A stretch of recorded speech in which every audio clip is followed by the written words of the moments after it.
नमस्कार, मैं हूं कृष्णा सिंह और आप देख रहे हैं गुनाह। वो जो आप बार बार कहते हैं ना, अब घर से निकलने में डर लगता है। पता नहीं कब किस मोड़ पर मौत खड़ी हो, जाने कब कहां कौन ताक में बैठा हो। उन सब वारदातों की पूरी तफसील लेकर आता हूं मैं दिखाता हूं दिन भर हुए गुनाहों की एक एक तस्वीर, ताकि आप और आपके अपने रह सकें महफूज, क्योंकि नजर हटी तो वारदात घटी।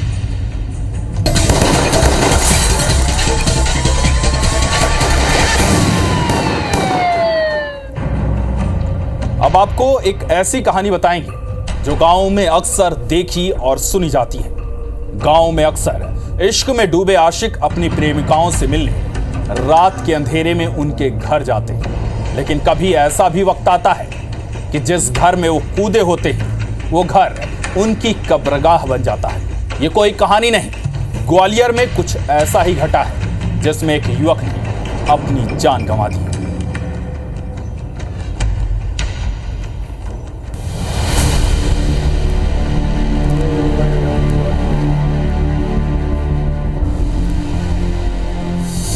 प्रेम प्रसंग के चलते युवक की गई जान। प्रेमिका के भाई बने हत्यारे, युवक को बेरहमी से उतारा मौत के घाट। ये वही अस्पताल है जहां रविवार की रात गवेंद्र जिंदगी और मौत के बीच जंग लड़ रहा था। उसकी पैर से लेकर पसलियां तक तोड़ दी गई थी, फिर भी वो जीना चाहता था, लेकिन चोट इतनी गहरी थी कि डॉक्टर भी उसे बचा नहीं पाए। यह अंजाम गवेंद्र के इश्क का था, जहां प्रेमिका के बेरहम भाइयों ने पीट पीट कर उसे मौत के घाट उतार दिया। जानकारी के मुताबिक गवेंद्र शिवपुरी के बरौआ गांव का था। ग्वालियर के सरवा गांव में उसकी बहन ब्याही थी, जहां वो बचपन से ही आना जाना करता था। इसी दौरान पड़ोस में ही रहने वाली एक युवती से उसे मोहब्बत हो गई। दोनों चोरी चुपके मिलने लगे। ये प्यार परवान चढ़ने लगा, लेकिन जब प्रेमिका के भाइयों को इसकी भनक लगी तो उन्होंने गवेंद्र को उनकी बहन से दूर रहने की चेतावनी दी। लेकिन गवेंद्र इश्क के जुनून में इतना अंधा हो चुका था कि उसने इस चेतावनी को नजरअंदाज कर दिया और एक बार फिर रविवार की रात वो प्रेमिका से मिलने उसके घर पहुंच गया। जैसे ही प्रेमिका के भाइयों को इस बात की भनक लगी, तीनों भाइयों ने मिलकर पहले तो गवेंद्र को बंधक बनाया, फिर उसे लाठी डंडे और लात घूंसों से जमकर पीटा। इस दौरान गवेंद्र का पैर और पसलियां टूट गई, वो बेहोश हो गया, जिसके बाद आरोपियों ने उसे रात में ही घर के बाहर फेंक दिया। अरे मेरे जिया जी ने फोन लगाया कि उसको मारा पीटा उन्होंने। रतन सिंह, गजेंद्र और नरोत्तम, तीनों ने बहुत मारा है उसको। मतलब मारते समय इतनी मारा कि उसकी मौत भी हो गई। परिजनों को जैसे ही इस बात की भनक लगी, उन्होंने गवेंद्र को तुरंत 100 डायल की मदद से अस्पताल पहुंचाया, जहां उसे वेंटिलेटर पर डाल दिया गया। लेकिन इलाज के दौरान उसने दम तोड़ दिया। मौत की सूचना मिलने पर पुलिस मौके पर पहुंची और शव को पोस्टमार्टम के लिए भेज दिया। साथ ही आरोपी गजेंद्र बघेल, रतन और नरोत्तम बघेल के खिलाफ केस दर्ज कर जांच शुरू कर दी। मृतक के मोबाइल से इन लोगों ने फोन किया था, जो सूचना करता थे, और किन परिस्थितियों में रहने वाला जो मृतक है गवेंद्र पाल है, रहने वाला जो है बरुआ जिला सीहोर का है, सीहोर डिस्ट्रिक्ट शिवपुरी जिले का रहने वाला है, और सरवा गांव में इसकी बहन रहती है। तो जो अपने बहन के घर पे आया हुआ था और किन परिस्थितियों में वहां पर गया है रात को 12 बजे, संबंध में जांच की जा रही कार्रवाई। पुलिस पूरे मामले की हर एंगल से जांच कर रही है। अब देखना होगा कि आरोपी कब तक पुलिस की गिरफ्त में आते हैं और गवेंद्र को न्याय मिलता है। महेंद्र सिंह कुशवाहा, IBC 24, ग्वालियर। रिश्ते वो बंधन जिनमें प्यार हो तो एक दूसरे के लिए जान दे दे, लेकिन अगर इन्हीं रिश्तों में कड़वाहट आ जाए तो ये रिश्ते ही मौत का फंदा बन जाते हैं। देखिए जशपुर की एक ऐसी ही दास्तान जिसे सुलझाने में पुलिस भी उलझ कर रह गई।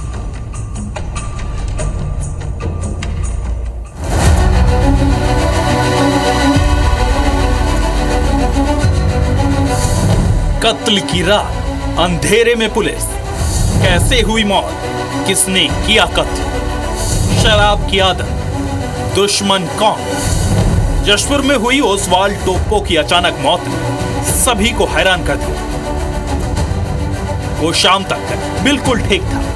नशे की हालत में उसने घर में खाना खाया और दूसरे घर में सोने चला गया, लेकिन सुबह जब घर वालों ने देखा तो उसकी सांसें थम चुकी थी। इस घटना के बाद मृतक के बड़े भाई नोबेल टोप्पे ने थाने पहुंचकर शिकायत दर्ज करवाई, जिसमें लिखा गया कि 6 फरवरी की रात ओसवाल टोप्पो की ज्यादा शराब पीने और हार्ट अटैक से उसकी मौत हो गई। शिकायत के बाद पुलिस मौके पर पहुंची और मृतक के शव को पोस्टमार्टम के लिए भेज दिया, लेकिन रिपोर्ट आने के बाद पूरी जांच ही बदल गई। रिपोर्ट में मौत की वजह अंदरूनी हिस्से में ज्यादा खून बहना था।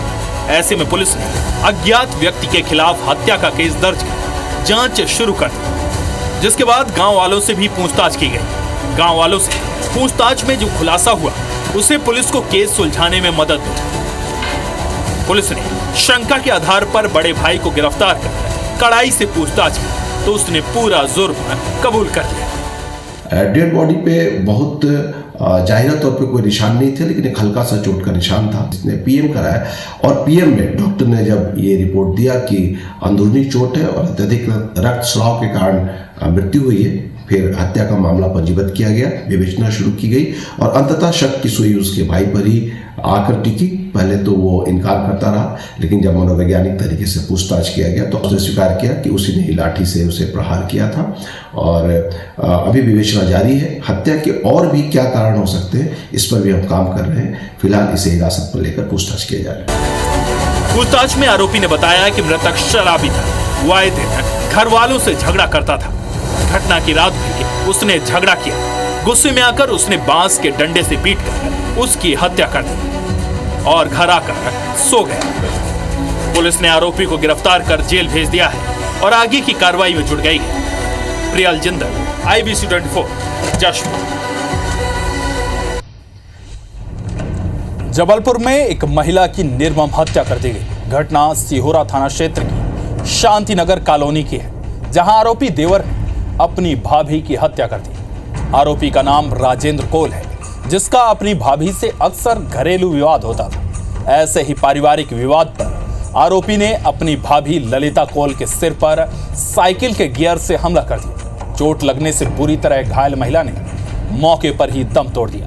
वारदात के बाद आरोपी भाग निकला, लेकिन सिहोरा थाना पुलिस ने उसे गिरफ्तार कर लिया। पुलिस अधिकारियों के मुताबिक मामले की जांच चल रही है।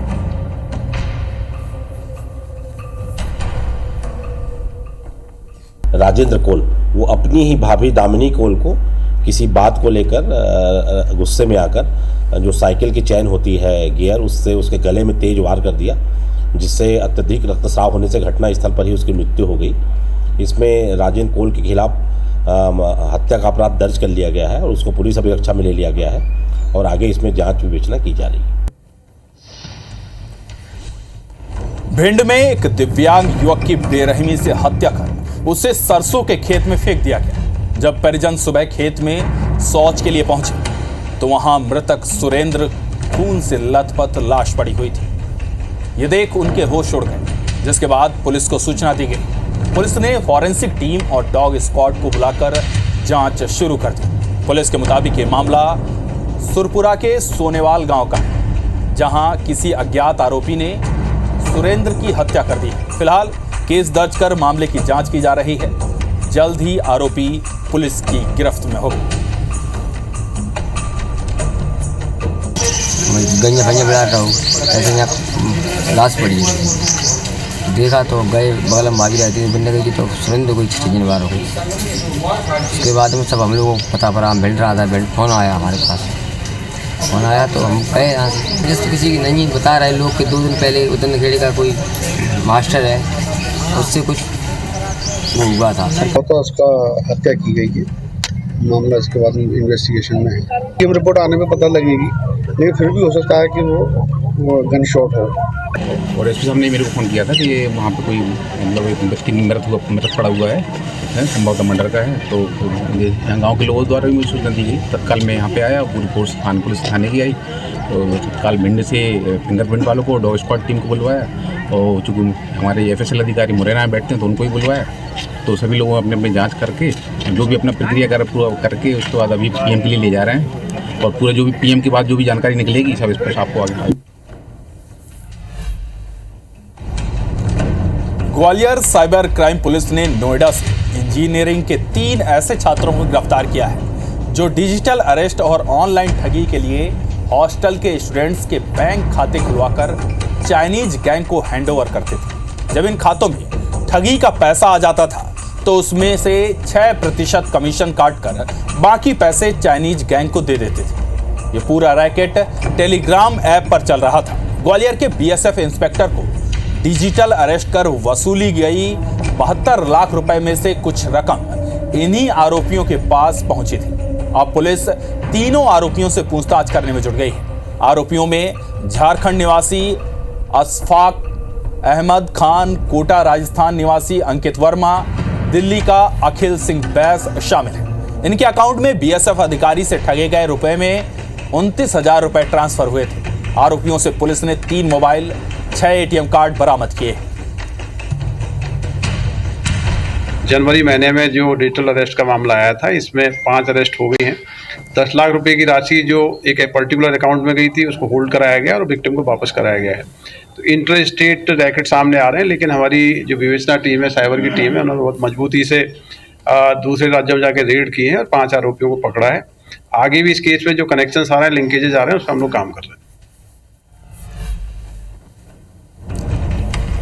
जनता के रक्षक ही जब निर्दोष जनता को धमकाने और मारपीट करने लग जाएं, तो फिर आम जनता किसके सामने मदद की गुहार लगाए? ये सवाल धमतरी के रिसगांव का है, जहां बालोद पुलिस की दादागिरी से लोग परेशान हैं। इस दादागिरी का एक वीडियो भी सोशल मीडिया पर जमकर वायरल हो रहा है। बालोद के गुंडरदही थाना पुलिस के जवान चोरी के आरोपी को पकड़ने रिसगांव पहुंचे थे।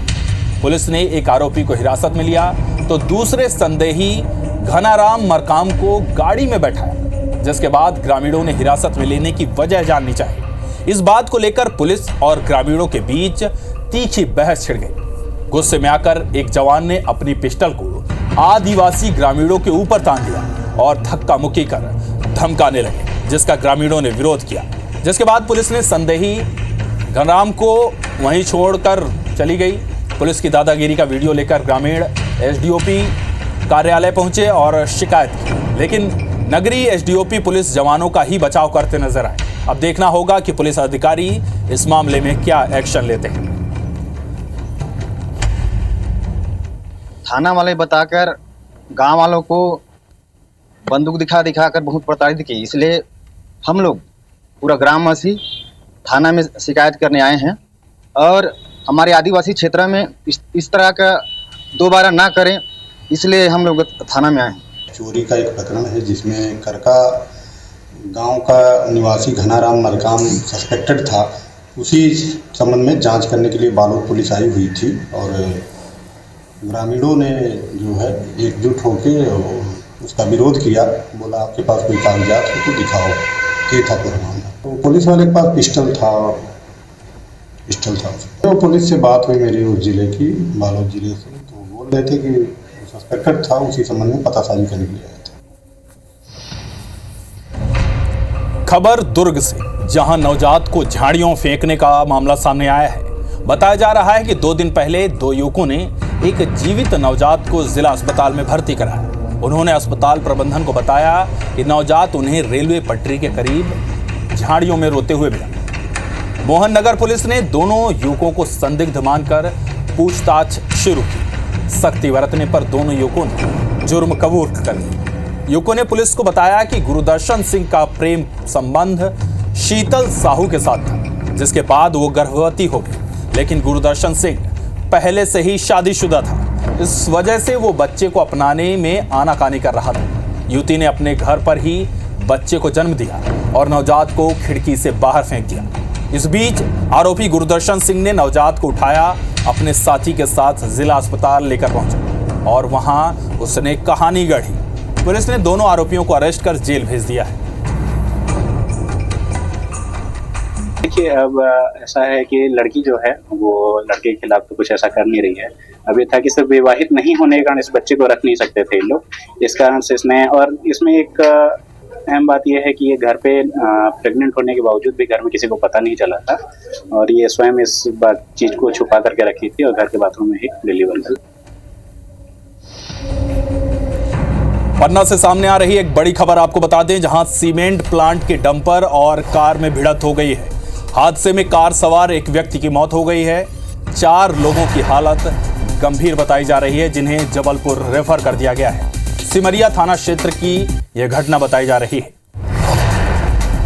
पन्ना में सीमेंट प्लांट के डंपर और कार में भिड़ंत हुई, जिसमें एक व्यक्ति की मौत हो गई है और 4 लोग बेहद गंभीर बताए जा रहे हैं, जिन्हें जबलपुर इलाज के लिए रेफर कर दिया गया है। सिमरिया थाना क्षेत्र की ये घटना बताई जा रही है।